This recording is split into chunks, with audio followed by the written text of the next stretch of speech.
சிறப்பான வரவேற்பு நன்றி.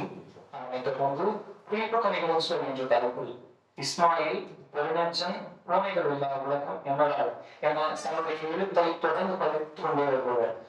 திருச்சியில் மிகச் சிறந்த என்று இனிவரும் காலங்களில் எவ்வளவாலும் தற்போதும் கூறப்படுகின்ற எழுத்தாளர் தோழர் ஜா ஜோசப் அவர்களை குறிப்பு கணிகள் என்ற தலைப்பில் விளையாட்டு வருமாறு அன்புடன் கேட்டுக்கொள்கிறோம். அனைவருக்கும் வணக்கம். மேடையில் இருக்கக்கூடிய தமிழின் முதுகலை எழுத்தாளர் சி.எம்.முத்தையா அவர்களே, தமிழின் முக்கியமான திறனாய்வாளர்கள் ஒருவரான நான் முருகேச பாண்டியன் அவர்களே, என்னை சரியான நேரத்தில் இலக்கியம் சார்ந்து ஆற்றப்படுத்திய பேராசிரியர் முகமது சவி அவர்களே, இந்த நிகழ்ச்சி மாற்றிருக்கக்கூடிய எழுத்தாளர்களே, நண்பர்களே, வாசகர்களே, எல்லோருக்கும் எனக்கு வணக்கத்தை தெரிவித்துக் கொள்கிறேன். கிட்டத்தட்ட ஒரு 50 ஆண்டுகளுக்கு மேலாக எழுதி வரக்கூடிய மூத்த படைப்பாளி சி.எம்.முத்தையா அவர்கள். இன்னைக்கு சமகாலத்துல தமிழ்நாட்டுல எழுத்தாளர்கள், அதாவது மூத்த எழுத்தாளர்கள், 70 வயதை கடந்தவர்கள், பெரும் படைப்பாளிகள் என்ற அடைமுறைக்கு சொந்தக்காரர்கள். வயதின் காரணம் மட்டும் இல்ல, எழுத்து உண்மையாலும் அந்த புகழுக்குரியவர்களே ஒரு பட்டியல் இருக்கு. பாலதாசன், மனநிலவன், ஆம்பை, முத்துலிங்கம், நாச்சிருக்காரர்கள் இருக்காங்க. தஞ்சை பகுதியில இருக்கக்கூடிய சாரு தஞ்சை பகுதியை சேர்ந்தவர் தான், ஆவியின் சந்தை பகுதியை சேர்ந்தவங்க தான். ஆனா ஐயா அளவுக்கு பரவலா தஞ்சை நிலத்தை மண்ண மாறி வரக்கூடிய காலகட்டங்கள்ல, அல்லது இந்த நிலம் சார்ந்த மாற்றங்களை, நகர்மயங்களை, இல்ல காவிரி காலந்தோறும் காவிரி கூட அவருடைய எழுத்துக்களை தேடலாம். அவ்வளவு பதிவுகள் இருக்கு. எழுத்தாளர் இல்லைன்னு சொல்லலாம். அப்புறம் சங்கீதம், பிராமணர்களுடைய உலகம், அவங்களுடைய வீடு, இப்படி எந்த காலமானாலும் சரி வித்தியாசமான பொருண்மைகள்ல பல்வேறு நுட்பங்களை எழுதிய ஒரு எழுத்தாளர். பொதுவாக நிலம் அல்லது கிராமிய கதைகள் அப்படி வரும்போது 2 வகையான எழுத்து வெளிப்படும். முதலாவது இந்த சாதிய படிநிலை, வர்க்க வேற்றுமை, அப்புறம் உளுகுடிகளுக்குள்ள இருக்கக்கூடிய பிரச்சனைகள், இல்ல அவங்களுடைய உளுகுடியினுடைய பாடல்கள், அப்புறம் உழைப்பு சுரண்டல், இந்த மாதிரியான பிரச்சனைகளை பேசக்கூடிய ஒரு தன்மையிலான அரசியல் கதைகள். இந்த கதைகளை யாரை நம்ம ஒரு முகமாக முன்னெடுக்கலாம் அப்படின்னா சோலை சுந்தரம் பெருமாள் போன்ற எழுத்தாளர்கள் அந்த தன்மையில் வரக்கூடியவர்கள். அப்புறம் இன்னொரு வகை உண்டு. அந்த வகையில இந்த உழைப்பு சுரண்டல், இந்த சாதிய படிநிலை, வர்க்கம், இந்த பிரச்சனைகள்லாம், உடல்முறை பிரச்சனைகள்லாம் வரும். ஆனா மைய நீரோட்டமா அது இருக்காது. பொதுவாக குடியாரர்களுடைய வாழ்க்கை, அங்க இருக்கக்கூடிய பிரச்சனைகள், அவர்களுடைய உணர்வு சிக்கல்கள், உறவு சிக்கல்கள், பண வேற்றுமை, பண்ணையார் குடியாரர்களுடைய வாழ்க்கை, இந்த மாதிரியான விஷயங்கள் எல்லாம் தான் எழுதிட்டு போவாங்க. ஆனா அதுக்குள்ள நம்ம இந்த அரசியல் கண்ணோட்டங்களை பொருத்தி பார்த்து கொள்ள முடியும். அந்த 2வது வகையான எழுத்தாளராக நான் சி.எம்.முத்தையா அவர்களை பார்க்கிறேன். அவங்களுடைய கதையினுடைய செல்நெறிகள் அந்த விஷயங்களை புரிஞ்சுக்க முடியுது. ஆரம்பகால கதைகள், அதாவது நான் இன்னைக்கு புளிப்பு கணிகள் அப்படின்ற ஒரு தொகுப்பை பற்றி பேச வந்திருக்கேன். புளிப்பு கணிகள் சிறுகதை தொகுதி படைப்பு குழுமம் சென்ற ஆண்டு வெளியிட்டாங்க. அதுல அவர் தொடக்க காலத்துல எழுதின 2 கதைகள் இருக்கு. இந்த நாயம் வேண்டும் அப்படின்னு ஒரு சிறுகதை, போராட்டங்கள் அப்படின்னு ஒரு சிறுகதை. ரெண்டுமே பண்ணையார்கள் இடம் வரக்கூடிய ஒரு கதை. ஒரு 80களுடைய இல்ல 70களுடைய இறுதி பகுதியில் இருக்கக்கூடிய ஒரு சினிமாவை பார்ப்பது போல இருக்கும் அந்த கதை. பண்ணையாருக்கு இருக்கக்கூடிய அந்த பண தெனாவிட்டு அவர்கள் அறத்தை கைப்பிடிக்காம போகக்கூடிய பாதை, அந்த மாதிரியான ஒரு கதை. நாயம் வேண்டும் கதையா இருக்கட்டும், போராட்டங்கள் கதையா இருக்கட்டும், அதை இந்த தொகுதியிலையும் வச்சிருக்காரு. புளிப்பு கணிகள் தொகுதிக்கு வச்சிருக்காரு. அப்புறம் இந்த தொகுப்புல பந்தின்னு ஒரு சிறுகதை இருக்கும். அந்த பந்தி சிறுகதை என்ன அப்படின்னா, ஒரு தெருவுல இருக்கக்கூடிய தஞ்சராயர் அப்படின்ற ஒருவர், அதே தெருவுல ஒரு விசேஷ வீடு இருக்கும். அந்த விசேஷ வீட்டுல நீங்க வரவே இல்லையே, விசேஷத்தை கவனிச்சுக்கோன்னு அழைப்பாங்க. அவர் காலையில சாப்பிடாம போகாம அந்த விசேஷ வீட்டுக்கு போயிருப்பாரு. ராத்திரி படுக்க போற நேரத்துலதான் வீட்டுக்கு மனைவி கிட்ட பாப்பா சாப்பாடு பழைய இருந்தா கொடுன்னு கேட்பாரு. அது வரைக்கும் அந்த விசேஷ வீட்டுக்கு வேலை பார்த்திருப்பாரு. பந்தியில நின்று ஒரு நாள் பருமாறுன்னு சொல்லியிருப்பாரு. சமையற்காரர்களை கவனிச்சிருப்பாரு, சொந்தக்காரங்களை கவனிச்சிருப்பாரு, அப்புறம் மொய் எழுதுறதை கவனிச்சிருப்பாரு, பொறுப்பா அந்த கணங்களை ஒப்படைச்சிருப்பாரு. இதை பார்க்கும்போது இந்த கதையினுடைய தன்மை அப்படிதான் பிளாட்டா அந்த கதை முடிச்சிருக்கும். கதையினுடைய தன்மையை நமக்கு என்ன தெரிய வரும் அப்படின்னா, ஒருத்தன் பங்காளி வீட்டு விசேஷத்தை எடுத்து செய்யறான், இல்ல உறவுகள் மேல ஒரு நெருக்கமா இருக்கான் அப்படின்ற மாதிரி ஒரு பார்வை வரும். ஆனா அதுக்கு பின்னாடி சில மனிதர்களுடைய உளவியல் என்ன அப்படின்னா, நம்மளே விசேஷ விதிகள்ல பெரியப்பா சித்தப்பா ஒரு சில பேர் கவனிச்சிருப்போம். அவங்களுக்கு என்னன்னா அந்த விசேஷத்தை தன்னால நடந்ததுன்னு சொல்லக்கூடிய ஒரு உதவி இருக்கும். நான் அந்த வேலையை இழுத்து போட்டு செஞ்சேன், அவங்க கல்யாணத்தை நான் தான் நடத்திச்சேன், இல்ல நான் இதெல்லாம் அது நடந்திருக்காது அப்படிங்கிற ஒரு மென்டாலிட்டி இருக்கும். அந்த மாதிரியான மனிதர்களை வந்து ரொம்ப நுட்பமா படம் பிடிச்சு காட்டின ஒரு கதைன்னு அதை சொல்லலாம். அப்புறம் இந்த காலமாற்றம் தஞ்சை பகுதியில எப்படி எல்லாம் வந்து ஒவ்வொரு காலகட்டத்திலையும் சூழல் இருந்துச்சு அப்படின்றத அவருடைய கதைகள்ல விரிவா எழுதியிருக்காரு. ஒரு கதை நமக்கு என்ற ஒரு நதி. அந்த கதையினுடைய பிளாட், அந்த கதையினுடைய கதை என்ன அப்படின்னா, புதிதாக தன்னுடைய மகனுக்கு கல்யாணம் ஆயிருக்கு. தன்னுடைய மகனுடைய மருமகளுடைய அந்த கல்யாண நாளை வாழ்றதுக்குள்ள காவிரியில் கொண்டு போய் விட்டுணும். ஆனா காவிரியில தண்ணி இல்லை. இதுதான் அந்த கதையினுடைய பிளாட். இந்த கதையை கையில எடுத்து வச்சுட்டு ஒரு 50 ஆண்டு காலம் காவிரி எப்படி இருந்துச்சு, காவிரியில வந்து ஞான பொருட்கள் காட்டாமலுக்கு இந்த மாதிரி எந்த புல்லு செடி எதையுமே பார்க்க முடியாது, மண்ணுலாம் பரிபூர்ணமா மண்ணா இருக்கும், ஒரு இடத்துல எழுதுறாங்க அந்த மண்ணை அள்ளி வாயில போட்டுக்கலாம் போல இருக்கும் அப்படிங்கிறது. அந்த அளவுக்கு ஒரு செழிப்பான காவிரியை பார்த்து வளர்ந்த ஒரு தலைமுறை. கிட்டத்தட்ட ஒரு 15-10 நாட்களுக்கு விடாமல் மழை பொழியக்கூடிய வெள்ளம் என்றால் ஊரை முழுகக்கூடிய வெள்ளங்களை பார்த்த ஒரு தலைமுறை. இன்னைக்கு வந்து காவிரியில தண்ணி இல்லைன்றத அவ்வளவு கசப்போட பார்க்கக்கூடிய முதியவர்களுடைய கதை. அந்த நமக்கு ஒரு கதையில இருக்கக்கூடிய அரசியல் காலமாற்றத்துல இந்த மண் வருவதற்காக என்ன பண்ணாங்க, புதுசா வந்து அணைக்கட்டுன்னு சொல்லிட்டு என்ன அரசியல் செய்யறாங்க. அப்புறம் முறை பாசனம்னு ஒன்று இருக்குது. நான் வந்து நிலத்தை சேர்ந்தவன் கிடையாது, நான் நகரத்திலே வாழ்ந்தேன். முறை பாசனம் எனக்கு புதுசு. ஒரு நாள் வெண்டாத்துல தண்ணி, ஒரு நாள் வெண்ணாத்துல தண்ணி அப்படின்னு முறைப்பாசனங்கள் ஒரு காலகட்டத்தில் நடந்திருக்கு.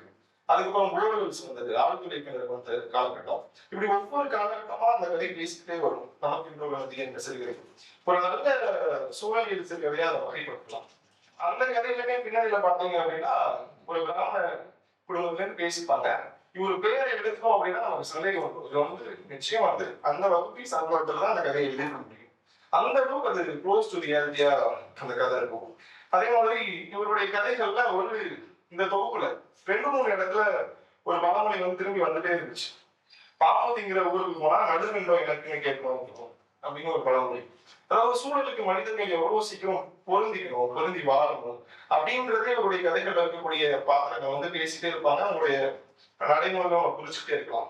அப்புறம் நிறைய கதைகள்ல வந்து ஒருத்தனை வந்து இன்னொருத்த வார்த்தையால துன்புறுத்தும் போது இல்ல செயலால வந்து அவனுடைய இயல்பை பாதிக்கும் போது அவன் வந்து எப்படி கஷ்டப்படுவான் அல்லது எப்படி வந்து மனதால வேகுவான் அப்படின்றத கதைக்கு வெளியே இருக்கக்கூடிய இன்னொரு கதாபாத்திரம் நினைச்சு வருத்தப்பட்டுட்டே இருக்கும். அது வந்து ஒரு முதல்நிலை கதாபாத்திரமாக கூட இல்லாம இருக்கலாம். ஆனா கதையில ஒரு யாரோ ஒருத்தர் இவர் இந்த இடத்துல கஷ்டப்படுவாரு, ஐயோ இப்படி பேசுறாங்களே அப்படின்னு பரிதவிக்கக்கூடிய மனிதர்களை கொண்ட கதைகளை வந்து நிறைய எழுதியிருக்காரு. அந்த இன்னொரு மனுஷன் பாடுற கஷ்டத்தை உணர்ந்துக்கிற ஒரு கதாபாத்திரம். இந்த சொல்லல இந்த இடத்துல தடுமாறுவாங்களே அப்படின்னு நினைக்கக்கூடிய கதாபாத்திரங்கள். ஆங்கிலத்துல வந்து கிரீன் மைல் அப்படின்னு ஒரு திரைப்படம் இருக்கும், ஃபாரஸ்ட் கம்ப்னு ஒரு திரைப்படம் இருக்கும். அந்த திரைப்படத்துல எல்லாம் வந்து களங்கம் இல்லாத வெள்ளந்தியான அடுத்தவங்களுக்காக எதையும் செய்யக்கூடிய பரிதவிக்கக்கூடிய மனிதர்கள் இருப்பாங்க. இப்ப சமீபத்துல கூட தமிழ்ல வந்து மெய்யுலகம் அப்படின்னு ஒரு திரைப்படம் வந்துச்சு. இந்த திரைப்படம் வந்து இவ்வளவு வெள்ளந்தியான மனிதர்கள் இருப்பாங்க அப்படின்னு அது ரொம்ப புகழ்ந்து பேசினாங்க, அதை கொண்டாடினாங்க. ஆனா தமிழ் இலக்கியம் படிக்கிறவர்களுக்கு தெரியும் இந்த மாதிரி ஒரு 1000 கதை தமிழ் இருக்கு. இந்த மாதிரி ஒரு 1000 கதை தமிழ் இருக்கு. படிக்காத ஒரு தலைமுறையினுடைய சாபம்னு நினைக்கிறேன். இந்த கதைகளை படிச்சா அவ்வளவு வாழ்க்கை இருக்கு. நாச்சிமாரனுடைய இடலாக்குடி ராசா கதையில கடைசியில ராசன் வந்து விட்டுட்டோமா அப்படின்னு சாப்பிட முயற்சி போகும்போது இந்த ஊரே வருத்தம். அந்த மாதிரியான மனிதர்களை நம்மளுடைய ஆளுமைகள் எழுதியிருக்காங்க. அப்படி முக்கியமான மனிதர்களுடைய கஷ்டங்களை எழுதின ஒரு எழுத்தாளர் வந்து சி. முத்தையா அவர்கள். அப்புறம் இந்த எழுத்து வகை ஒரு எழுத்தாளருடைய எழுத்து வகை இப்படிப்பட்டது வரையறுக்கிறது எனக்கு எனக்குமே பெரிய வருது இல்லை. ஏன்னா நம்ம அப்படி சொல்லும் போதே அடுத்த கதையில அந்த எழுத்தாளர் உழைப்பாங்க, நான் இப்படியும் எழுதுறேன் அப்படின்னு சொல்லிட்டு. ஆனால் பொதுவா இவருடைய கதையை வாசிக்கும் போது ஒரு அனுபவம் பிறக்குது. பொதுவாக அந்த நாட்டார் கதைகள், மக்களுடைய கதை, வாய்மொழி கதை இதெல்லாம் எழுதும்போது 2 வகையா கதை நினைப்போம். ஒண்ணு கதை சூழல் முறையில கதை போகும், கதை சொல்ல நிகழ்ந்துட்டே இருக்கும், கேரக்டர் சொல்லுவோம், இல்ல ஒரு ஆசிரியர் சொல்லுவாரு, கதை சொல்லியே கதையை புரிய வைப்பாங்க. இன்னொரு வகையில வந்து கதை சூழல் இருக்காது, கதை நிகழ்வு. இந்த முதல் பாணி கதை சூழலுக்கு வந்து கீராவை வந்து சிறந்த உதாரணமா நம்ம கொள்ளலாம். 2வது பாணி கதை நிகழ்றதுக்கு வந்து ஒரு கிராஃப்ட் வேணும். ஒரு எழுத்தாளர் தன்னுடைய எழுத்தை கிராஃப்ட் செய்து சொல்லக்கூடிய ஒரு நுட்பம் வேணும். ஆனா வந்து நாஞ்சிநாடன் செய்வாரு. ஆனா சி. முத்தையா அவர்கள் இந்த 2மே இருக்கு. இந்த 2மே சீராய் அமைந்த ஒரு படைப்பாளி அப்படின்னு சிங்கமுத்து அவர்கள் சொல்லலாம். ஏன்னா அவருடைய அந்த ஒரு நல்ல எடுத்துக்காட்டு அவருடைய ஏழு மொழிக்கும் இளைய மொழி சிறுகதை வந்து அது மாதிரி அமைந்த ஒரு நல்ல நுட்பமான கதை. அப்புறம் வந்து இந்த தொகுப்புல இல்லாத ஒரு கதை தான் இசைக்க மறந்த பாடல் அப்படின்னு சொல்லி ஒரு கதை இருக்கு. இசை பத்தின சங்கீதம் பத்தின ரொம்ப மென்மையான ஒரு கதை. ஒரு சங்கீத கலைஞரை பத்தின ஒரு கதை. இசைக்கு மறந்த பாடல், நமக்கென்று ஒரு நதி, ஆண்டவா மலை நீக்கப்படாது, இப்படி நிறைய பிராமண கதைகள் வந்து அந்த சமூகத்தை ஊடுருவி அந்த சமூகம் எப்படி பேசும், அதுல இருக்கவங்க எப்படி ஒரு காரியத்தை செய்வாங்க, இல்ல எப்படி விவாதிப்பாங்க, அவங்க பேச்சுல என்ன மித்து வரும், இல்ல அவங்க பேசும்போது பிரளயம்ன்ற வார்த்தை எப்படி பயன்படுத்துறாங்க, ராமாயணம் எப்படி வருது, அதுக்குள்ள இருக்கக்கூடிய தொன்மக்கிளை கதைகள் எப்படி இருக்கு அப்படின்னு பல்வேறு விஷயங்களை வந்து ஊடகத்தை எழுதக்கூடிய ஒரு எழுத்தாளர். இப்ப பூபாரா வந்து பன்னீர் செல்வன் கதை எழுதியிருப்பாரு. அது அவருடைய வாழ்க்கைக்கு தொடர்புடைய கதைன்னு சொல்ல முடியாது. ஏன்னா அதுல வரக்கூடிய ஒரு அதை பார்த்துக் கொள்ளக்கூடிய பன்னீர் செல்வன் வந்து அவருடைய சமூகத்தை சேர்ந்தவர் இல்லை, அவருடைய வாழ்க்கையை எழுதியிருப்பாரு. ஆனா நமக்கு அதுல என்ன இருந்தாலும் ஒரு செயற்கை தன்மை நமக்கு தெரியும், இது வந்து ஒரு கிராஃப்ட் அப்படின்னு தெரியும். இவர் வந்து பிராமணர்களுடைய வாழ்க்கை எழுதும்போது இது கிராஃப்ட்னு தெரியல, அவருடைய வாழ்க்கையை அச்சலா அவரே வாழ்ந்த மாதிரி எழுதாரு. அதுதான் ஒரு எழுத்தாளருடைய வெற்றி அப்படின்னு நான் நினைக்கிறேன். அதே போல இந்த இந்த காமம் சார்ந்த அல்லது பெண்களுடைய ஆண்களுடைய வயது சார்ந்த தவிப்பு சார்ந்த கதைகளை எந்தவித கருப்பு வெள்ளையான பார்வையும் இல்லாம சரி தவறு அப்படின்னு தீர்மானிக்காம அப்படியே அதை நிகழ்விட்டு பார்க்கிறார். ஒரு கதையில வந்து ரெண்டு ஆசை இருக்கக்கூடிய நபர்கள் வந்து சேர்ற மாதிரி இருக்காரு. இன்னொரு கதையில அவருக்கு பரிதவிப்போட குற்றவாளர்களோட கடக்கிற மாதிரி இருக்காரு. ஒரு கதையில வந்து அவர்கள் மாற்றிக் கொள்ற மாதிரி இருக்காரு. ஒரு காமத்துக்கு எத்தனை பக்கங்கள் இருக்க முடியுமோ, எத்தனை மன உணர்வுகளோட அவர்கள் அந்த காமத்தை வெளிப்படுத்த முடியுமோ, இல்ல அடக்கி கொள்ள முடியுமோ, அது எல்லாத்தையும் பலந்துபட்ட முறையில எழுதி பார்த்திருக்காரு.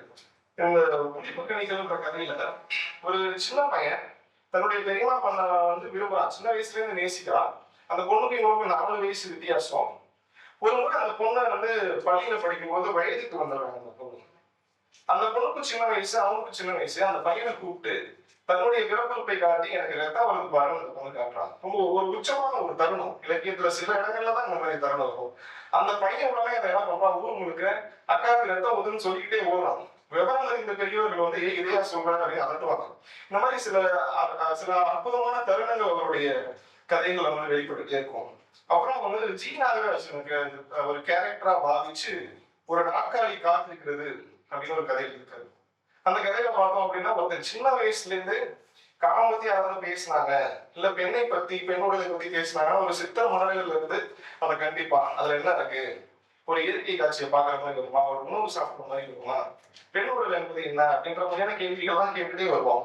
இறுதியில அவன் வந்து ஒரு 60 கடந்த அந்த வயசுல தன்னுடைய அப்பாவின் நாற்காலியை போட்டு ஒரு வியாபாரத்துல உட்கார்ந்து இருக்கும் போது அவனுக்கு பார்க்கிற பெண்கள் மேலதான் வச்சு அப்படி வர சமயத்துல ஒரு பஸ்ல போவான். அவன் இடித்து விடக்கூடிய பெண் வந்து அவனை கேவலமாக பேசுவா. பேசி அவன் இறங்கி ஒரு வெளிமாதரை தேடி போவான். அந்த வெளிமாதர் யாருன்னா தன்னை இடித்த பெண்ணு திட்டின பெண்ணாவே இருப்பாங்க. அந்த இடத்துல அவனுக்கு வந்து அந்த பெண்ணோட கூடக்கூடாது அப்படின்ற ஒரு எண்ணம் வந்து வெறுப்போட கடந்து வர மாதிரி இருக்கும். அதாவது அந்த காமம் கடைசியில வெறுப்பாய் மாறி அதன் மேல விருப்பமின்மையா மாறிடும். அந்த மாதிரி ஒரு காமத்தினுடைய பல பக்கங்களை ஒரு காமம் செய்வதற்கு மனம் மட்டும்தான் காரணமா, உடல் மட்டும்தான் காரணமா அப்படின்னு பல வகைகள்ல எழுதி பார்த்த ஒரு எழுத்தாளர்னே சொல்லுவாங்க. அந்த வகையில இன்னைக்கு ஒரு ரெலவன்ஸ், இன்னைக்கு தமிழ் ஒரு கொடுத்து வைத்த மொழி.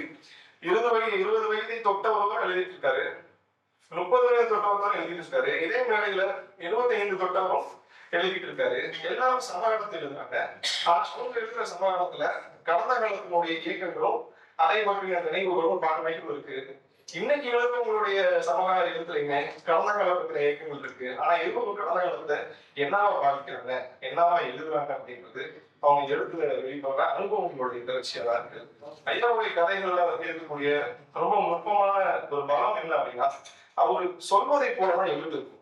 இந்த எழுத்து படிக்க சிரமமாகவோ மீண்டும் வந்து இந்த கதையை வந்து நம்ம தேடி போகணும் தொடக்கத்துக்கு வர மாதிரியோ அப்படி இருக்காது. அப்ப அந்த நீரோட்டம் வந்து அவர் வந்து அவருடைய எழுத்தை வந்து உயிர்ப்போட வச்சிருக்கிறதா கருதுறேன். தமிழனுடைய மிக முக்கியமான படைப்பாளியை பற்றி பேச வாய்ப்பு கிடைத்ததை பெருமையாக கருதுகிறேன். நன்றி.